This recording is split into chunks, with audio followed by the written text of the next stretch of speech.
जिला धौलपुर से इस वक्त की बड़ी खबर राजू शर्मा के साथ। भारत के स्वतंत्रता संग्राम में सुभाष चंद्र बोस की अहम भूमिका रही। दयाकांत सक्सेना।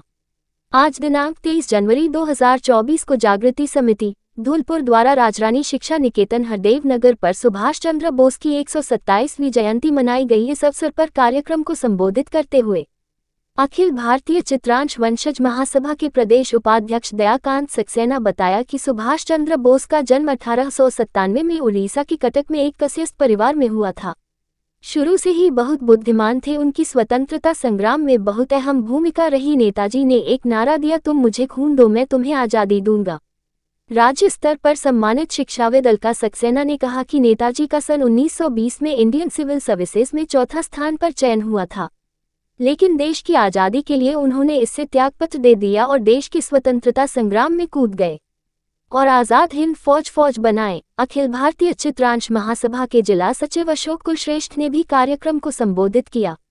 इस अवसर पर लोंगपुर ट्रस्ट के पूर्व जिला अध्यक्ष चंद्रकांता सक्सेना, कलचुरी कलाल समाज के जिला अध्यक्ष रवि शिवहरे, महावीर प्रसाद कुलश्रेष्ठ, दिवाकांत सक्सेना, मुकेश सक्सेना, डॉक्टर सौरभ सक्सेना, भारत गुर्जर, ईशुकांत सक्सेना, जितेंद्र शर्मा, कृष्णकांत सक्सेना, नीरज गोस्वामी, शिवानकांत, कृष्ण कुमार परमार, विशाल सक्सेना, पीयूष, हेमंत, छोटू, बिट्टू आदि लोग उपस्थित रहे। सुभाष बोस, सुभाष बोस, तुम मुझे खून दो,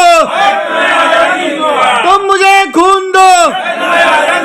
सुभाष बोस अमर रहे, सुभाष बोस अमर रहे।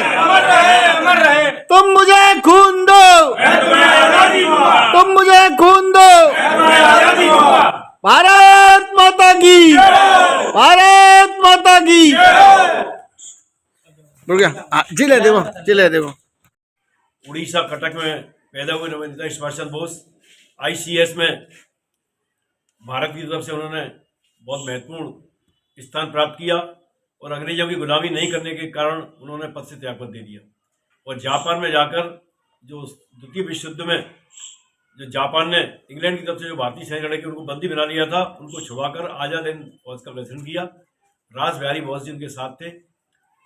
फॉरवर्ड ब्लॉक और उन लोगों ने उनको नेताजी का नाम दिया और उन्होंने कहा कि तुम मुझे खून दो मैं तुम्हें आज़ादी दूंगा।